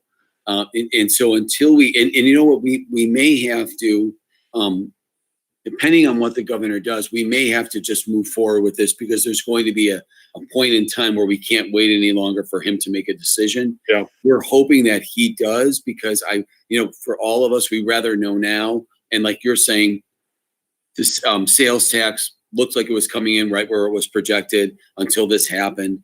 Same thing with building aid. We really had no reason to doubt that. But now, obviously, we do. But we can't really make any determinations until we hear from him. So if he does not get back to us in time, we'll have to put this forward and then make adjustments through the year as those cuts do happen. So we're expecting the first round, mid-May, and then an additional round in June and an additional round in December. And we have no way to be able to budget June and December's, but we're hopeful anyway that maybe we could at least include the May cuts in the budget we adopt. Yep, we're correct. We're hoping too that, and who knows, that May might be the most significant because they know, what we're facing going forward. So it looks to me as though this is going to be one of those years when we need to do a monthly report like we did a year ago regarding what the latest thinking is with regard to revenue and expenditures so that we stay on top of it before it catches up with us. There's some things we can do. But the normal situation is you don't really look at those kinds of issues until a little later in the year. I don't think we can afford that this year. I think we have to do it monthly. I agree with you, Dan. I think we will know, and whatever we finally adopted in May, we can start right away looking at it. Even in June, it's going to be different. We know it's going to be a moving target, so we're going to have to do that monthly. Well, and some districts have already passed their budget, so at the board level, and they've simply used the figures that you've got from the earlier projections. So I'm sure they plan on the same process. Yes. Yeah. Anyone else have questions on these slides? Okay. So what's next? Good question. So here it is, an anticipated aid reduction, as Mary Beth just said, on somewhere around between now and May 15th, by June 30th, and then again December 31st, which makes it really difficult for us. I don't think that I can remember we've ever, at least in recent history, have had mid-year things to deal with. All the cuts have been made prior, which makes it so much easier. As difficult as it was, it makes it easier to plan. So this is something new that we're going to have to face over the next several months. And so here it is like on the 12th is the deadline for the first of two public notifications. We've been working on that since we got the notice on Friday evening from the governor about the new budget date, which is June 9th. We have to make the budget available to the public between the 19th and the 26th. And then the deadline for adopting it will be May 21st. So we're going, right now we have a board meeting scheduled for the 19th. And so right now that kind of sits at a pretty good spot. We may need to adjust that depending on the information that we get from the governor. If we do get a number sooner, we may want to move that meeting up earlier in the month, because then that gives us more time to prepare all the ballots and other information that we need to send out to our constituents. But again, we'll kind of play that by ear, and I'll be in touch. So for right now, I'm just going to say we're going to keep the 19th unless somebody has some concerns or questions about that. That's a Tuesday? That's a Tuesday. Our Tuesday meeting? That would have been our regular budget. Right, our budget vote. Yep. So right now, I'm just going to keep it where it is. And then, like I said, we're just going to kind of adjust as more information becomes available. Because on the 21st is the deadline to adopt the budget. And then the next day, the property tax report card is due. Remote budget hearing has to happen between the 26th and the 2nd. So I thought there wasn't a public hearing on the calendar. Now there is is that a public hearing? I have gotten conflicting information on that, so I'm erring on the side of caution that we have to do one. So we would do one, and it would be like this, but it would be the public hearing on the budget. Right. So I'm getting information from all different places, from NISBA, from New York State ASBO, from Hodgson Russ, and some think that we should err this way. Some say it's not in there, so don't do it. I don't know. We'll figure that out as we get a little closer to May 26th. And we'll talk about this under the budget vote discussion we're going to have. But what makes it so difficult is that we have to send the ballots out in a certain period of time so that they can be returned to us by the 9th of June. So there's a lot of moving parts there. That's why that public hearing hopefully is an optional piece, because it just may not fit into the structure of the other deadlines that we're trying to meet. Okay. Yep. And so June 3rd is the deadline for mailing the budget notice. And then we have question mark there is mailing the absentee ballots. So we're going to talk about that in just a minute, about when we do need to mail the ballots, and I'll give you some information as far as we have it right now. Tomorrow morning, I'm meeting with Marnie and Joanne and Jackie and Sue to try to put some of the details of trying to actually create the structure for the printing and delivery of the ballots. Have we at all estimated what the cost of the mailing of those absentee ballots would be? Yeah, it's going to be thousands. of dollars.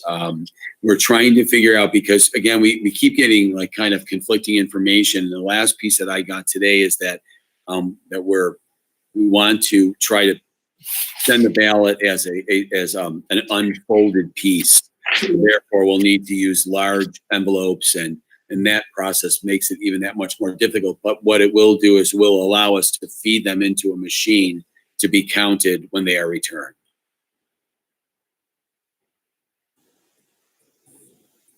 Yeah. Okay. So yeah, but it will be. Are you finding are you working, Joanne, on finding a place in our present budget to address that unexpected expense? Yes. Yeah. Yeah, Mary Beth, if you look at just postage alone, because we have about 10,000, a little over 10,000 registered voters, and so just the postage alone will be thousands of dollars. Yeah. Yep. Many thousands, unfortunately. Yeah, and so here it is. Here's the adjustments for the rest of the budget development calendar. We've taken out all the April and May dates, and we've adjusted them as I just spoke to you. And then the budget vote is on June 9th.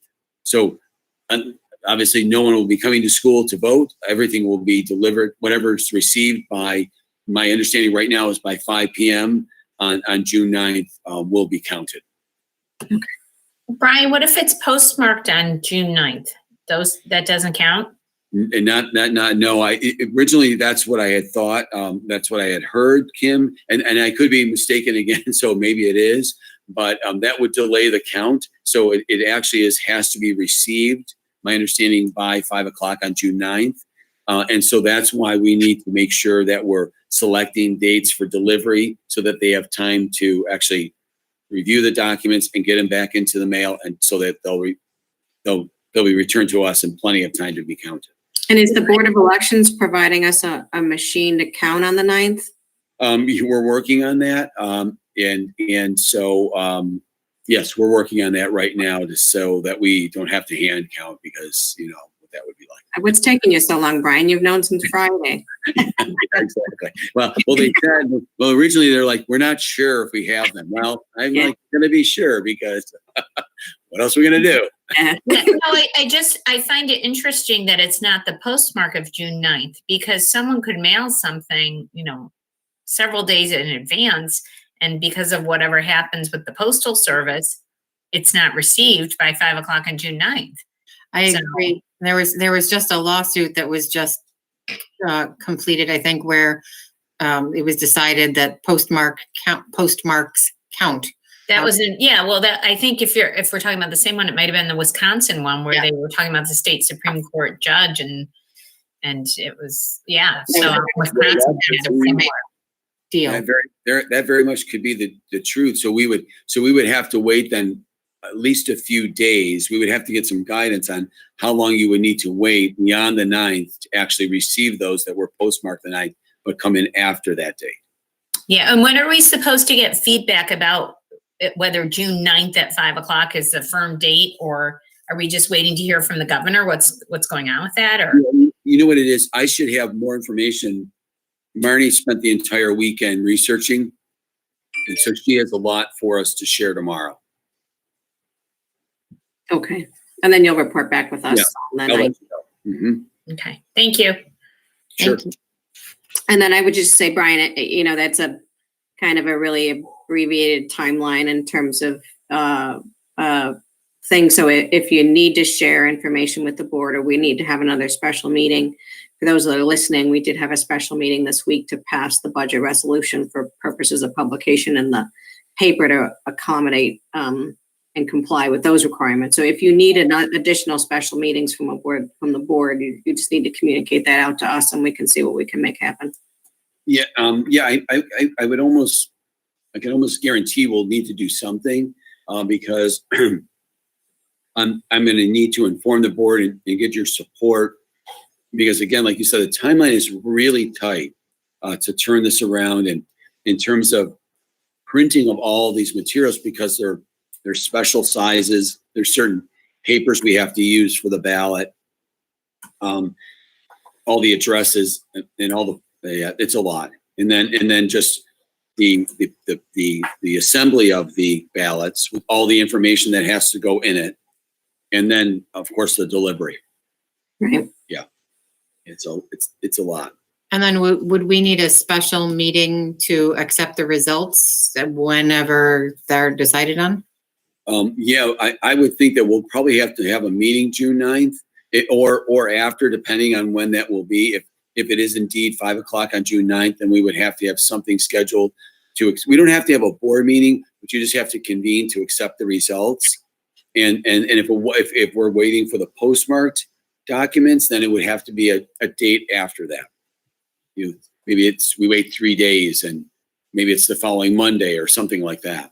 Well, we need a meeting. We have to have a public meeting, right? Isn't that part of a board action item to accept the results? Yeah, right. Yeah. We would need a meeting. Right. We wouldn't have to have like we would just need to do it. Yes. We don't just have to have everything, but and then the question for Jackie on that is, don't we have to give, notice of that meeting? So if we should know before we schedule it for June 9th that whether the postmark is the issue or whether we need to delay it a few days, and we schedule it, and give notice of appropriate notice of when that meeting is going to take place. Right, which would be easy if it's the 9th. We can do that. It will just have to determine, and I guess we can probably determine if we have to wait till their postmarked ballots come in. We could just pick a date in the future, I guess, within a range of whatever they tell us is acceptable. Right. And so I guess we just have to wait for all of that. The 9th is a Tuesday. So you could schedule something later that week and presume that you got everything in that was postmarked for the 9th by the end of the week. You can always hold on to the ballots that come in late in case there is in case it's called to question. And in other words, if there's any legal action associated with the counting of the ballots, if you retain the ones that come late, the only issue would be whether they would have whether they would impact the vote. So if 6 ballots come in late and the budget passes by 100 ballots, the 6 ballots are irrelevant. So I think oftentimes absentee ballots are in that circumstance. They're kind of sitting there in a pile until such a time as it's determined as to whether they would have any impact on the results of the election. Right. That's a great point, Dan. All right. Anybody have any other questions or comments on the budget? Yeah, briefly. Brian, we spent a little time talking about the revenues, but I don't recall that you detailed for the board the changes in expenditures from the last time we looked at this. In other words, when the gap was significantly more there last time, I assume that not only some revenue changes were made, but some expenditure changes were made as well. So I think you have a short list of things that were in the budget as an expenditure last time, but that have been removed for the purpose of balancing this budget. So there were a couple of positions, I believe. Right.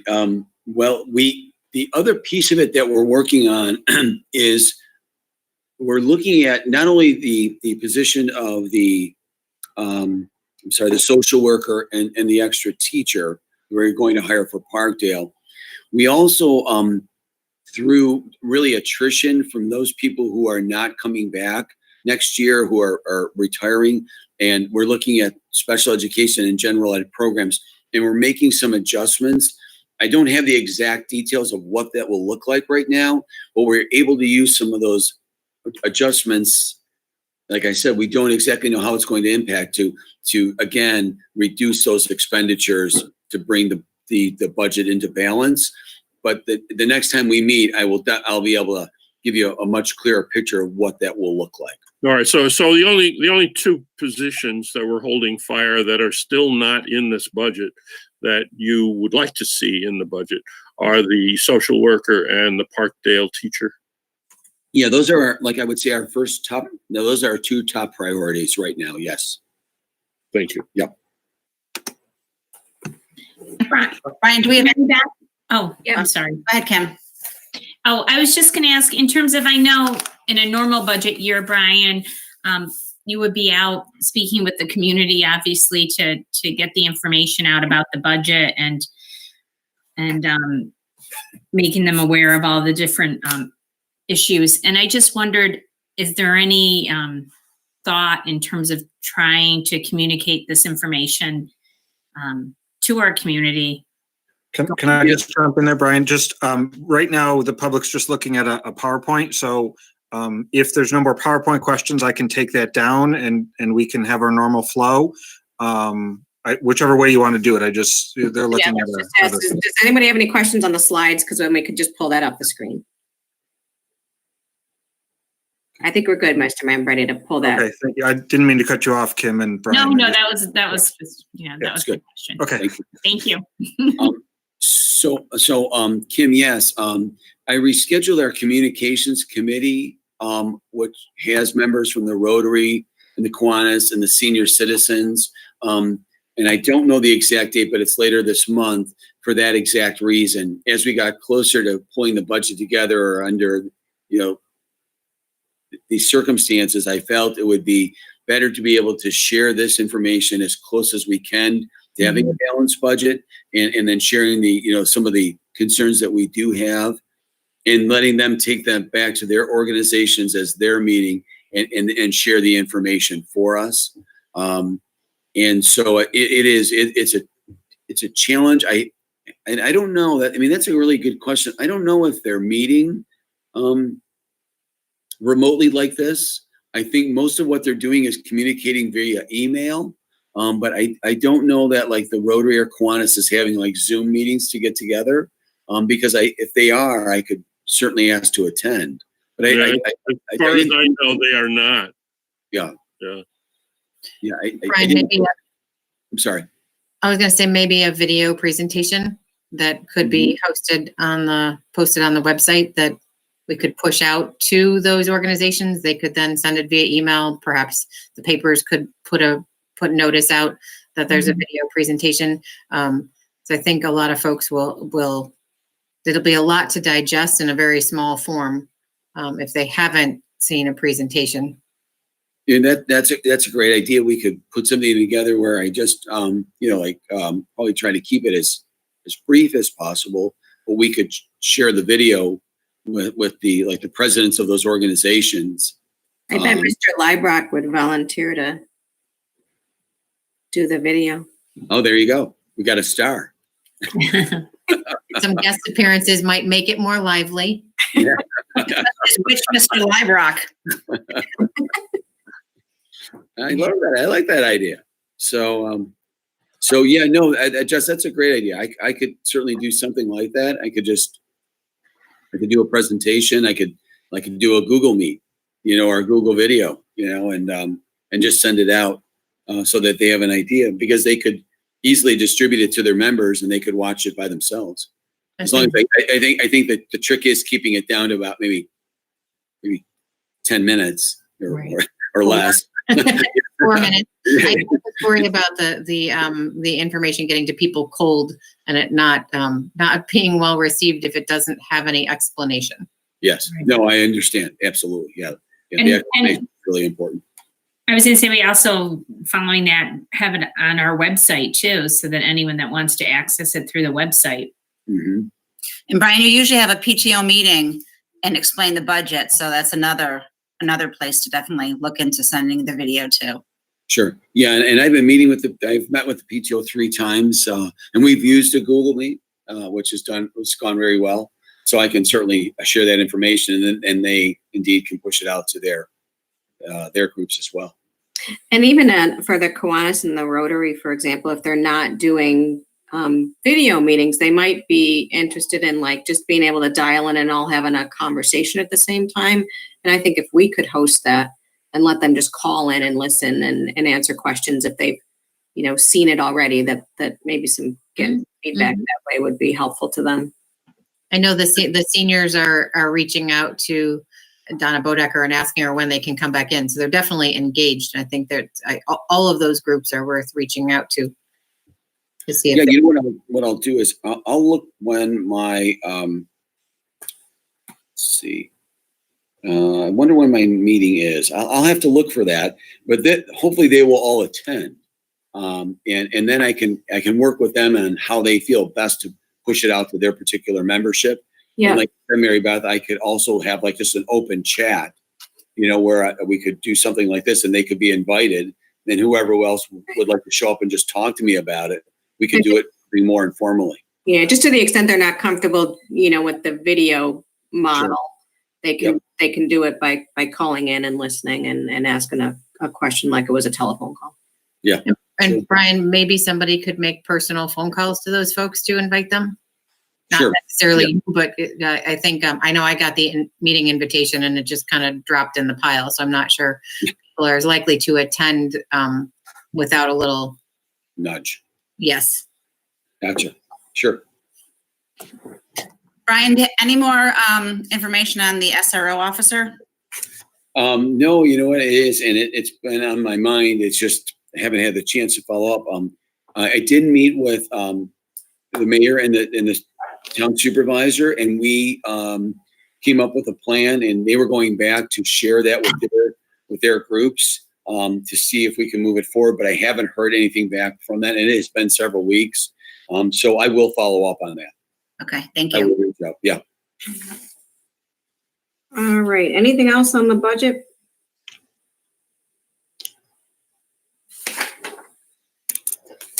And then we kind of went in on we had one item for board discussion, which was the vote date and election day. And did you have more on that, Brian, or that was? I think that kind of clear. You know what it is? It's a very complicated process that we're just still trying to pull apart. Right. They said tomorrow we're going to be meeting with Marnie, so that, and like I said, she has a lot of information. I've received information from Dave O'Rourke and some of the other organization, ECASB, NISBA, ASBO, those kinds of things are giving us information. And the Board of Elections, Dave O'Rourke, just late this afternoon sent something out, which I think does give even a little bit more structure and clarity. So we're just going through the process, but like I said, we have 10,230 something registered voters. But the problem is that's not everyone, because that's not all the eligible voters. Right. There's a piece that we have to do when we send to a registered voter, then say, if there's any other eligible people in your household, please have them vote as well. So on what? I have no idea. It'll be the idea that copy this ballot and tell all your friends and family. So it would be to call the district, and then we would send them a ballot. I believe that's how that part's going to work. And so we just need to know that we are doing everything according to the executive order, in terms of what the ballot looks like, the privacy associated with that, all the pieces of information so that they understand very clearly what they're voting on. And all that has to be assembled into a packet, mailed out, and then we have to have a return postage that they can then put their ballot into and send it back to us. Well, thankfully, we don't have any other propositions on the. Yes, that's good news. Kind of keeps it simple. But Yeah. The resolution that we passed the other day addresses the issue of how you go about getting an absentee ballot if you don't receive one in the mail. And that's going to be published in the advertiser. Yes. Right. So there'll be, and we can ask them to help us to advertise it as well. And it was just a phone, there was a phone number there to call if you wanted to request an absentee ballot and you did not receive one in the mail. Which goes along hand in hand with the fact that we need to have this out as soon as possible, because if we find out people don't have them and then we're sending it to them after the fact, it's even more time you need. It's really, it's just going to be involved. So it is, it is. It's just a very convoluted process. Well, just stuffing 10,000 envelopes is not an easy task. Right. So we think that the person who may print them will be able to do that for us. Oh, us to do it would be next to impossible. Yeah. Because you have to make sure every piece is in each, because there's a postcard, the ballot envelope, the return envelope, and then the ballot.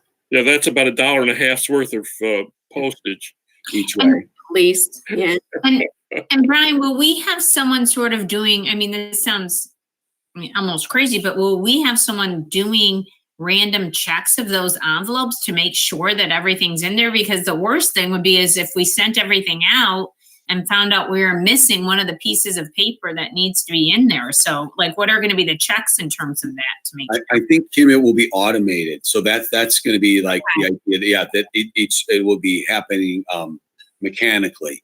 Okay. So I believe, that's my understanding, is how things are folded in and stuff somehow. We're still working with the printing company to figure that part out. Okay, thank you. Yeah. Brian, at Iroquois, we had a machine that did that. Yeah. So there is a way to automate that. Yes. Yeah, I believe there is. All right. Did anybody else have anything on the budget vote and election day? All right. We are moving on to item 10, legislation. I think we should change this to legislation and executive orders, because I feel like our governor's executive orders are what's going to drive what we do for the next foreseeable future. Moving on to the consensus agenda. Is there anyone who wished to have an item removed from the consensus agenda for separate discussion? All right, hearing none, may I have a motion to approve? Moved by Dan, second. I think that was John who moved it. Oh, but I'll second it. John moved. I'll take it as a compliment being called Dan. You didn't pop up on my screen. All those in favor, please say aye. Aye. Aye. Carried 7-0. Moving on to items requiring board action. The first up, item A, is to approve the 2020-21 BOCES commitment statement.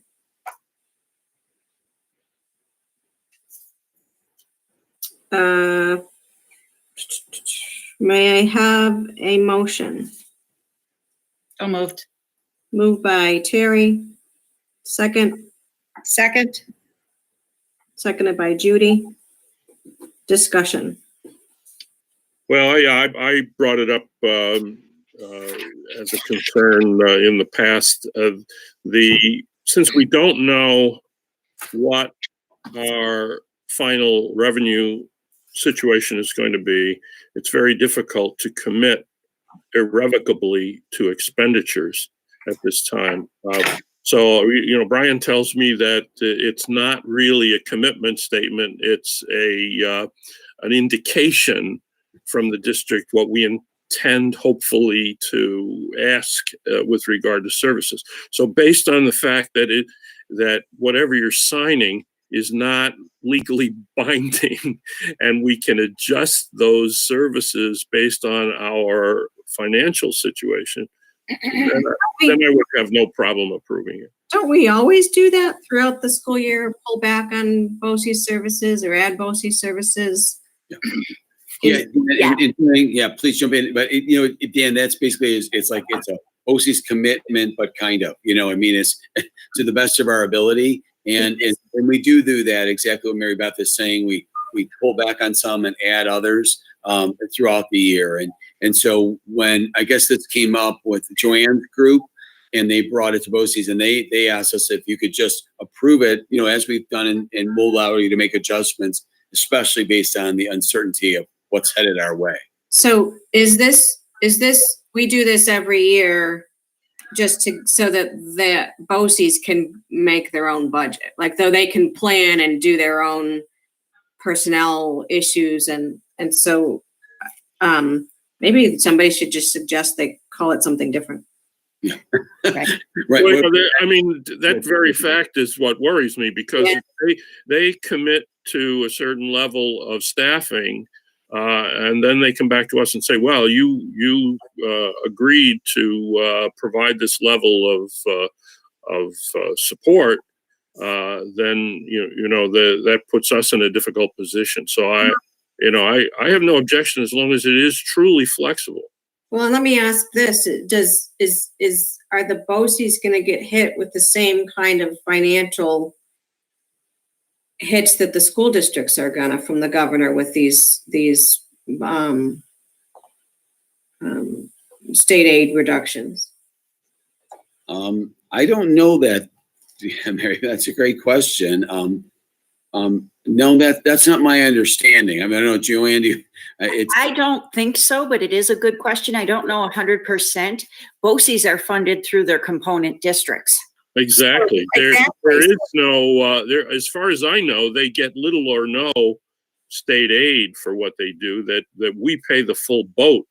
Well, that was what I was getting at. And I guess I struggle because I'm not sure that I've ever seen us cut back on BOCES services where they then have had to cut staff mid-year. And so while it might be what they want us to do, that's exactly what we talked about, Mary Beth, in the business officials meeting. Okay. Because without us knowing our state cuts, we don't know what we have to cut out of our budget. And they said, yes, that we could do those service adjustment agreements. They're expecting us to do them. We're just a pass-through, but I think to Dan's point and to Mary's best, we should just call someone at BOCES to confirm that, to make sure that they know that this is our best guess based on no cuts through the state yet. So why don't we put a cover letter on whatever it is we're doing and saying we're not agreeing that this is what we're actually going to contract with. This is anticipated, and we reserve our rights to make additional cuts and reductions in services. Good idea. Brian, is BOCES going to be renting any additional rooms for us next year? No, I don't think no additional rooms, Terry. Okay. Not that I know. I'm sorry. Yes. Yeah, in the middle school. That's right. Yep. So there will be additional rooms that they're going to use. Okay. Correct. We don't need those rooms, because I remember in the past we had discussions that maybe it would be hard for us to give up some rooms there. Yes, John, that's true. We said that we would limit the number of rooms we would rent, and so we're only renting one more room at the middle school. It's actually two. Or is it two? I'm sorry. Okay. It's something we feel comfortable with. Yes. Yeah, we've gone through the building, and it's one classroom, and then they need one additional room for related services. But we feel comfortable with that at this time. Yeah. So it's not outside pressure. It's internal. Us saying yes, we can do this. Mm-hmm. Right. This will probably be it though. Like we'll be at a perfect spot right now. Yeah. At one point, John, I think we were at 6 rooms in the middle school, and that did cause stress. It was just too tight in a number of ways. The number of students, the number of parking spots, all of that. So this new renting of 2 additional rooms at the middle school will not displace any of our current staff? Correct. So how many total will they have then at the middle school if there's 2 additional? That's all. We don't have any right now. Right. All of them, they were all removed, Terry, when we did the construction. They took them to Holland. And then now that we're out of construction, and actually, this is also a service that we're looking for personally for some of our students. So it works both ways. And so, so it'll just be these 2 rooms at the middle school moving forward. And that's pretty much where we're going to stay. Because like I said, when we had 6 rooms rented, it was really just way too tight. Thank you. So you're saying that some of the children, or indeed most of the children in this class, are residents of the East Aurora School District?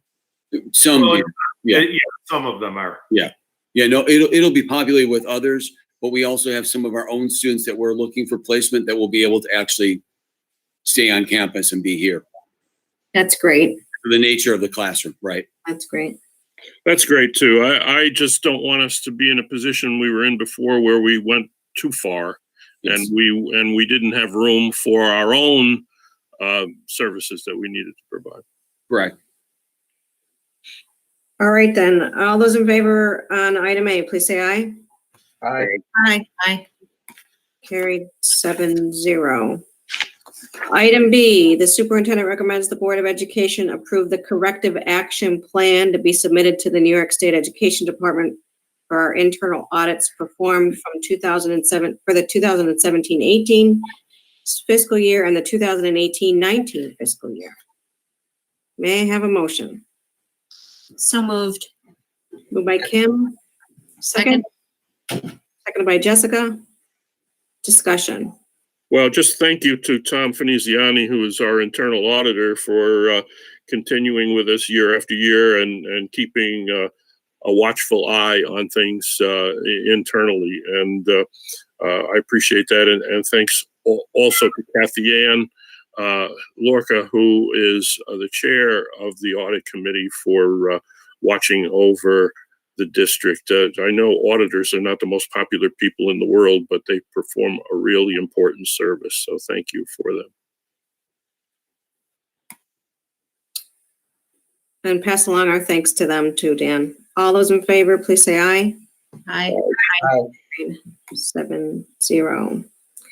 Item C, the superintendent recommends the Board of Education approve the agreement between the East Aurora Union Free School District and the Erie 2 Chautauqua Cattaraugus BOCES to cover services rendered by the school resource officer assigned to the East Aurora Union Free School District for the 2019-2020 school year. May I have a motion? So So moved. moved. Second. Moved by Dan, seconded by Jessica. Discussion. I think it was Kim. I think it was Terry. Oh, Terry. So much for we all know each other's voices. I'm not. All right, we're gonna go with Dan and Terry.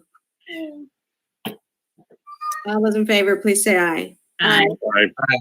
7-0. Item D, the superintendent recommends the Board of Education accept the resignation of Raquel Huber, 1.0 special ed, grade 7 through 12 teacher, effective June 30th of 2020. May I have a motion? So moved. Second. Moved by Dan, John, seconded by John. Discussion. All those in favor, please say aye. Aye. Carried 7-0. Item E, the superintendent recommends the Board of Education accept the resignation of Kelly Powley, 1.0 special ed teacher, grade 7 through 12, effective June 30th, 2020. May I have a motion? So moved. Moved by Terry. Seconded. Second. Seconded by Judy. Discussion. All those in favor, please say aye. Aye. Carried 7-0. Item F, the superintendent recommends the Board of Education accept the resignation of Julie Mooney, 1.0 FTE special education, birth to grade 6 teacher, effective June 30th of 2020. May I have a motion? So moved. Moved by Judy. Second. Second by John. Seconded by John Segretti. Discussion. All those in favor, please say aye. Aye. 7-0. So that's all we have on the agenda. I do remind folks, we said our next scheduled board meeting is May 19th, but stay in tune and check in your emails because that date may change as we learn more information about that budget process and election night for June 9th and that whole mailing process. So we may need to adjust that date a little bit. Mary Beth, if I can jump in, just because you always ask, our numbers again bounced at around 10 to a dozen viewers all night tonight that have followed the process along. In addition, I forgot to mention earlier, but it's along the same lines. We have recently turned our parking lots, both at Parkdale and the middle school, into community Wi-Fi hotspots for anyone in our community who does not have Wi-Fi access. So whether they need to check their email or they want to watch this live stream, they can pull into our parking lots and watch it there. The information on that's been forwarded to our local newspapers, so that'll get the word out. But it's just another way the district is contributing to the war effort here and turning our resources to help the whole community. And if anybody wants to donate a Jumbotron to both of those buildings, they can have drive-in movie night every Wednesday. Who was the cat? Not me. Cat. Judy. That's Judy's cat. Bingo. She's a pain in the butt. I emailed you all about the movie out on the Roslyn School District. I don't know if anybody got a chance to see it, but Mary I'll Beth, say- I watched it the night it opened. We were laughing. Our whole family watched it for movie night. out on HBO, and it's called Bad Education, and it goes through the story of the financial troubles that Roslyn went through. So I recommend it. It was entertaining enough. I think we're done this evening. May I have a motion to adjourn?